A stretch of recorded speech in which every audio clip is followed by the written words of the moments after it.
All right, so I actually made some notes for this. I'm gonna try not to take myself too seriously, but uh, but here we go. So today is gonna be all about learning how to be an effective squad, and I'm gonna start off by talking kind of about the basics of what it means to be an infantry squad member, and then we'll do talk about squad tactics a little bit, and then we're gonna try to do some drills. I'm not sure how well those will go, but we're gonna do them. So most of this is from my experience, and I also used borrowed heavily from Dyslexie's tactical something guide. Which, if you haven't heard of him, he's a Arma 3 YouTuber. He is the head of a group, founder of a group called Shack Tactical, which is pretty cool. I think they're pretty cool. I respect them. And so, if you are interested more, if you've read the field manual and you want more, you can check out his guide. Also, a disclaimer, I take the missions that I run pretty seriously. And so some of the things that I'm going to say are kind of my preferences. Digital has a little bit different style than me, and I'm sure we'll have other leaders that have a little bit different styles. And that's fine. But you do all have the responsibility to not let your friend get killed and miss out on a night of fun in DayZ because you were lazy or incompetent. Here. So, winning a firefight is an outcome of thousands of little different factors, and you can do everything right. Everybody in your group can do everything perfectly, and you guys can still all end up dead. And for us, that's okay because we're not a combat-focused group, and winning the firefights that we get into is not always our highest goal. Our highest goal is to help other survivors and have fun. And so a lot of times we'll be in a city or something, and we'll get to help a lot of people. And eventually, if you hang around in Electro or whatever long enough, you're going to get wiped. And that does happen a lot to us. So just keep that in mind. But to start off, I'm going to list 8 responsibilities that every one of you has, and these will probably sound familiar to a lot of you. For those of you who haven't played squad-based games before, these might be new. So, number 1, know who's in your squad. This is very, very important, and what that means is before the mission, take a look at what everyone's wearing. We have a uniform now, so this is a lot easier. But still, look at people's hats, look at people's weapons, try to put names with characters in-game. And know who your leader is. If you have a buddy, know who your buddy is.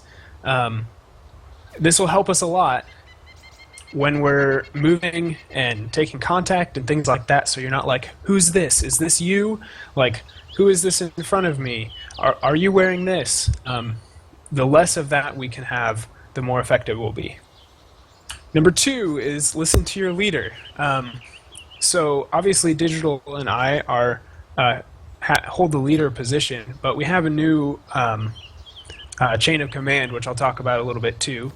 But basically, whenever we're running a mission, there's going to be somebody in charge, and the squad needs to act as a unit. So even if the leader is making the wrong decision, we need to all carry through with that decision as a unit.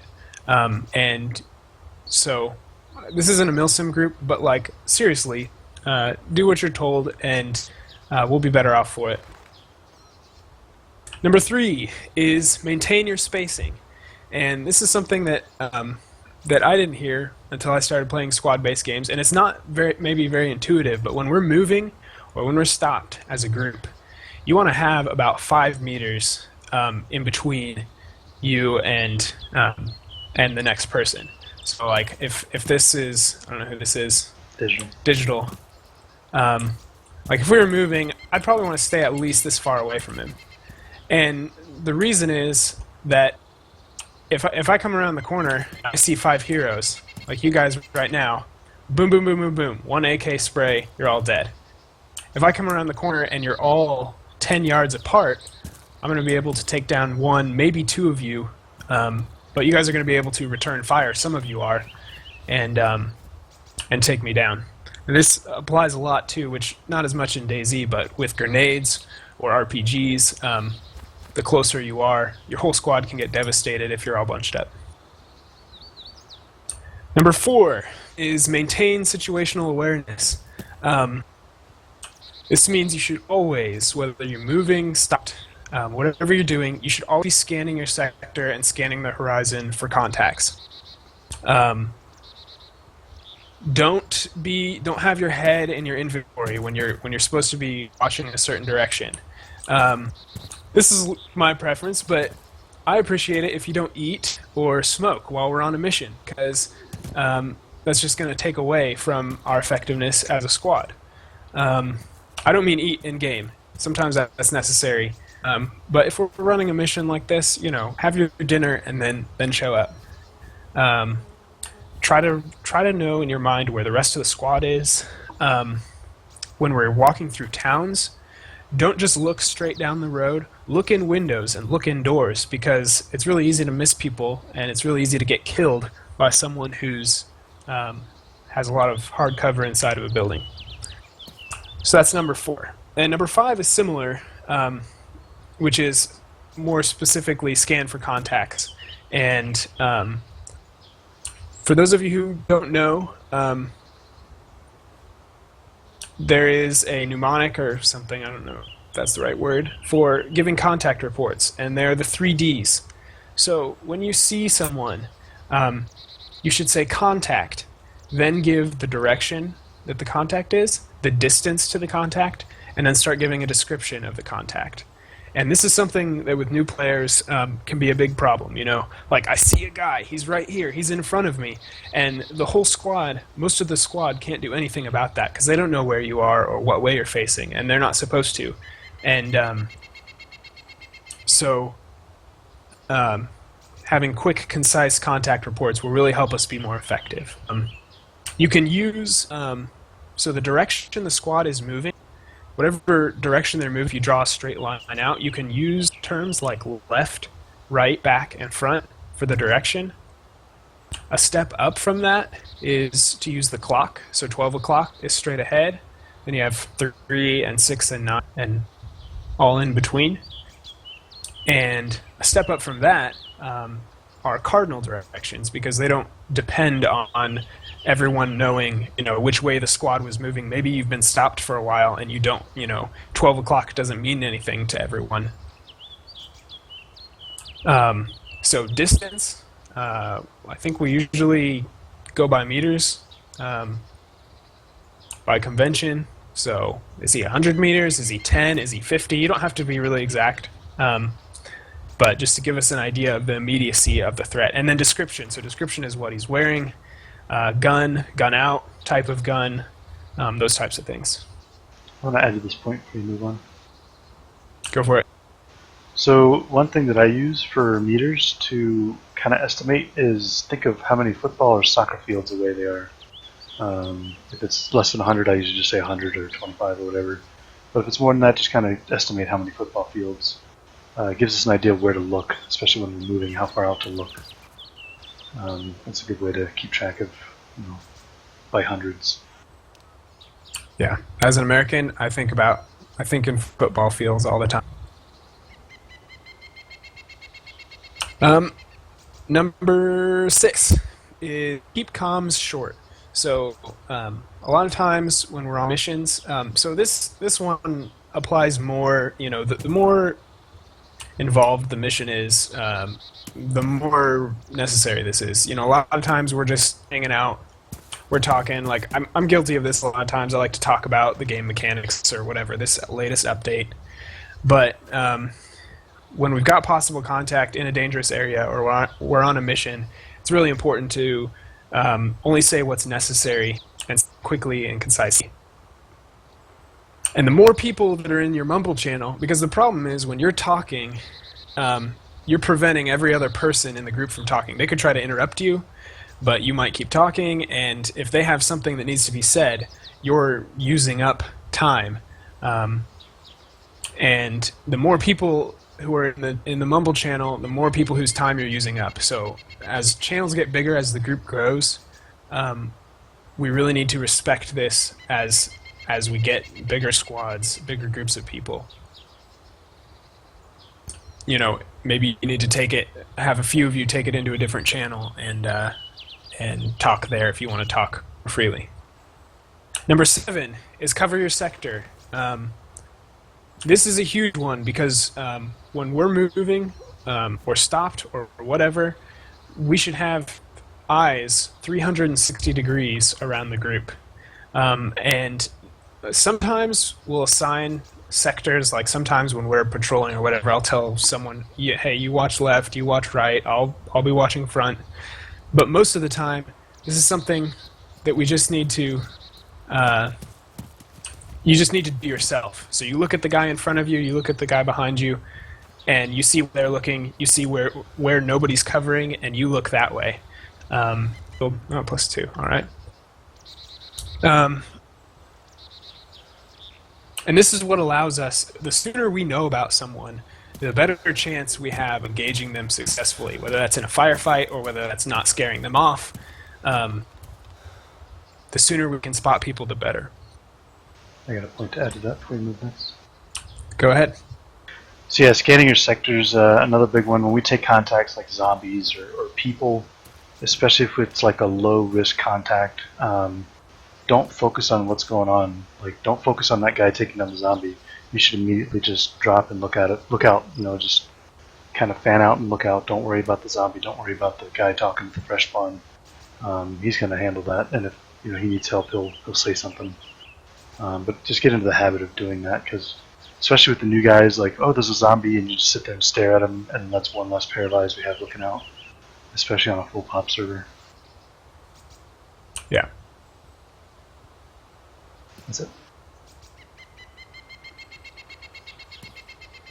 So cover your sector, and finally the last one is take initiative. And this one I debated putting in here because it can be really dangerous, because we can get people who are new to the group who think, we get in a fight and they think that they're going to run over here and do this thing, or they're going to separate from the group, or the squad leader is not sure where they are or what they're doing, and that is really dangerous. But what I mean when I say take the initiative is if you're looking down a street and a guy comes around the corner with an AK and he's pointing it, down the street, and you think he might be pointing at you or might be pointing at a squad member, like maybe you need to make a contact report. I mean, you do need to make a contact report, but maybe you just need to take that shot. Or maybe we're in a building and nobody's covering the back door. But you've got a window, and maybe you need to speak up and say, hey, somebody needs to take that back door to make sure that we're safe. And if we all can be confident in our abilities and be ready to speak up or take that shot or, flank, run around the back of that house or whatever you need to do, that'll help us win fights. So, if we all do... Go for it. Yeah, go ahead. So yeah, when you're in a squad, don't wait for the squad leader to call a shot. If you see somebody aiming at us, we all know that. Just pull your gun up and shoot, and then just say you're firing. You don't have to wait for the order. And also, if we take shots and you have to return fire, suppress whoever's shooting at us, just do it, and then say you're shooting. You don't have to wait for an order for that. Yeah. So if we all did all 8 of these things pretty well, we would be an awesomely cohesive squad, and we would do really well. And I think we do a lot of these things pretty well. So does anybody have any questions about those things before we move on? Also, keep in mind that most of this, a lot of this is in the field manual. Some of this is Gerald's preference. And, like he said earlier, each leader is going to have their own style. So hopefully we're kind of all conforming to something similar, and if there's anything that needs to go in the field manual or updated, I'm certainly happy to do that. Yeah, the main thing is don't let the don't let the person next to you down. All right, so next we're going to talk about movement, and we went over a lot of the basics in the responsibilities of the squad member. But basically, when you're moving under fire, there are two methods that you can use. There's bounding, or leapfrogging, it's sometimes called. One person will cover, and the other person will move up. Then they'll stop, take a knee. They'll provide cover while the person behind them runs up in front of them. I think we're all pretty familiar with that. The other way to move safely is to have one element. It's not usually just so. Leapfrogging is almost always done in groups of twos. But you can have one group provide suppressive fire on an area, and then another group move up. We don't do that a whole lot because ammo's not like free in DayZ, and not everyone has automatic weapons and everything. But you may hear some of us, either say, okay, let's leapfrog or let's bound up to this position, or very rarely you might hear someone say, like, all right, let's provide suppressive fire while the other person, this other group, moves up. So those are important. Conserving stamina is important. We actually have like 6 or 7 different movement speeds in DayZ. There's walking, there's walking with your gun up, there's walking scoped in, there's jogging with your gun up, jogging scoped in, sprinting, same deal. So a lot of times we call jogging if you just press W. That's tactical, and that's what we use a lot of the time when we're moving as a group. But basically, a good rule of thumb is the more cover you have, the slower you can move, and the slower you want to move. So you can conserve your stamina, and if you have to get shot, you'll be more accurate. So if you're walking down a street with buildings all around you or whatever, you can walk pretty slowly. Maybe raise your gun. If we've taken contact, you can walk down the street with your gun raised. But if we're crossing an open field, we're probably going to sprint across that. Take a knee at halts. So whenever the group is stopped, maybe somebody has to eat, or we're waiting, we're meeting up with someone, whatever, everyone should take a knee. Taking a knee makes you more accurate if you have to fire. It gives you a lower profile, so we're less likely to be spotted. Also, every time we halt, we should post security. We don't say that most of the time, but we should. That's part of scanning your sectors. We should have 360-degree security wherever we end up stopped, and we're not going to arrange that every time we stop. Everyone needs to look at the person next to them and figure that out. And then the final consideration when we're moving as a squad is to avoid silhouetting. So if you're on top of a hill, maybe there's a ridge, and you could walk on the crest of the ridge, and people can see you from both sides.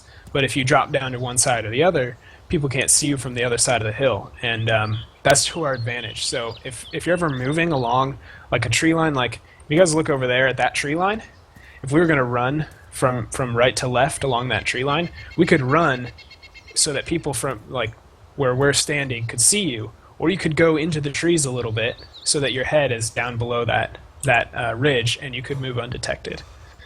So do that when possible.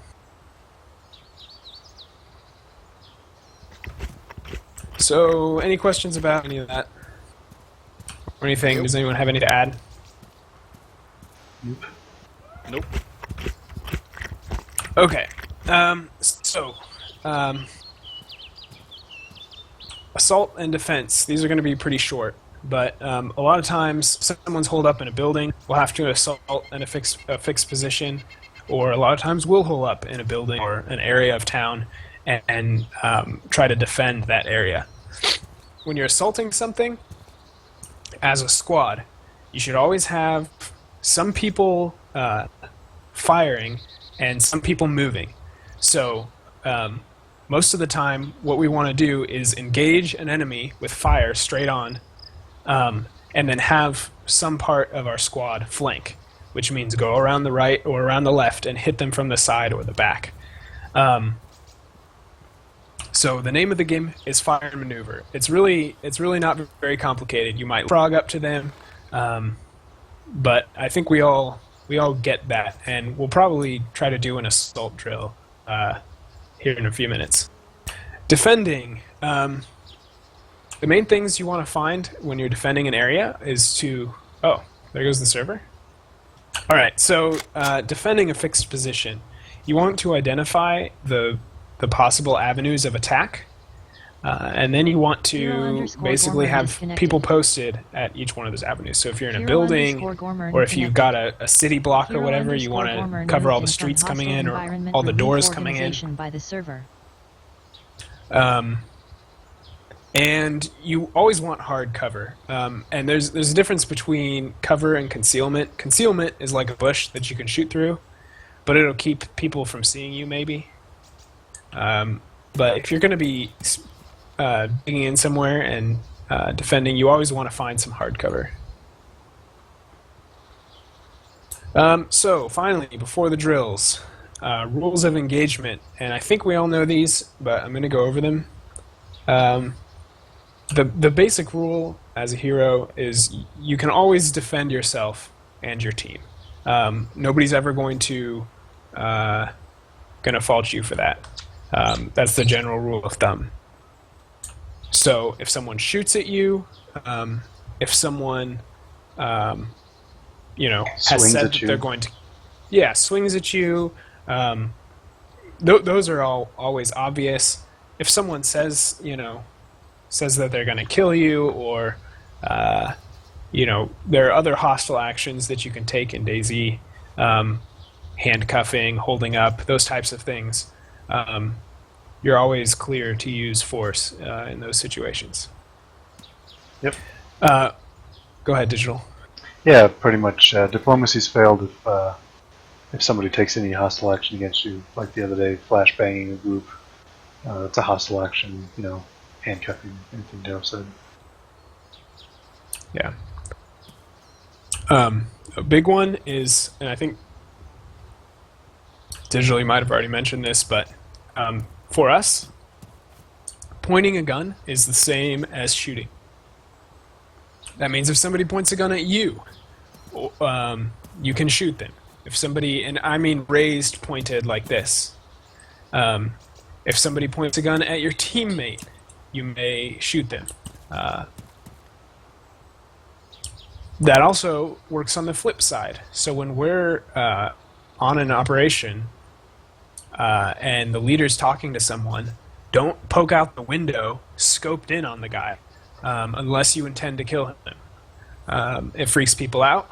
It can lead to accidents, and so we don't do it. Yeah, and if you have to drop somebody from aiming, you can just walk over to their body. They have a few seconds till they respawn. Just politely tell them, keep your gun down next time, and you probably won't get shot. There's a lot of people that don't have real life gun discipline, that know how to use firearms, and they just aim at anything. And in DayZ, that's dangerous. So that'll be their lesson. Just walk over and tell them, hey, keep your gun down next time. Yeah. Another gray area, which we've talked about before on the forums, and I don't think we're all 100% set in stone, black and white on this, but our MO so far has been that cannibals are kill on sight. So if someone does the cannibal laugh, if we see someone skin another survivor, you may take them out. That sounds good. As long as we can confirm that there's not the laughing bug where somebody just laughs for no reason, like it used to be patches ago. I don't think that's around anymore. Yeah, I think they've fixed all that. Yeah, as long as that's not an issue, if you hear the laughing, just drop them. Yeah, or the crying, which was a lot creepier. They took that out. There's enough ways to get food in DayZ without having to skin people. Yeah. Also, with the way we operate, a lot of time we're the judge, the jury, and executioner, and so we always maintain reasonable doubt. when we witness altercations between other survivors. So a lot of times we'll come in on a fight that's in progress, whether it's two fresh spawns duking it out on the coast, or it's two squads in Electra that are engaging each other. We don't pick sides in those things unless we've seen the whole thing transpire. So there was an instance a few weeks ago where Fox and I saw two fresh spawns running around in Electro, and I think they were attacking each other, but we couldn't tell. Maybe the one guy, called the other guy's mama whore or something, and that's why they were fighting. We don't know, so we didn't shoot. But then we saw one of them kill the other and start to skin him, and so at that point we went down and took action. But you have to be very careful about judging those things because people accusing our organization of acting unhero-like would really affect us, and that's not something we want to have to deal with. Yep, we're never gonna. I mean, we should never be that clan that. I'm not gonna mention any names for the video, but you hear about it. And, oh yeah, they're hero clan, and then they're like, yeah, they're not really. That's never gonna be us. Yeah. And finally, this is something that Digital added to the field manual recently, but we have a chain of command. So the acronym, I don't know what these are called, mnemonic acronym thing that helps you remember it is Lamar is in charge. We have 4 squad positions: leader, medic, assault, and recon. Lamar. So if there's a hero leader on a mission, he's going to be the number 1. Now, he can always delegate or whatever, but you have hero leader, then hero medic, then hero assault. So if we're on a mission and the leader gets killed, then the hero medic, and I think I just assumed that seniority, so if you had 2 hero medics, the one with the most seniority would come next. Yeah, I mean, they can figure it out at that point. Yeah. But basically, if there are no heroes, then you start at good medic, good assault, and then good recon would take over leading the mission. So that's new. I think it's pretty easy to remember. Yeah, and one of the things we'd like to do is just if you get 2 people looting, somebody's in charge of that.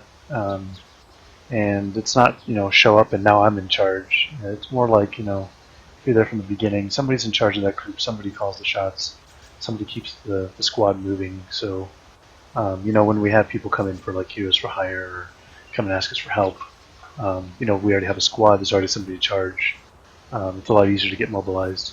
So hopefully we can fall into that a little easier. Even if you're just looting or 2 of you decide to box it out on the coast, somebody's in charge of that. Yeah. So any questions about any of that?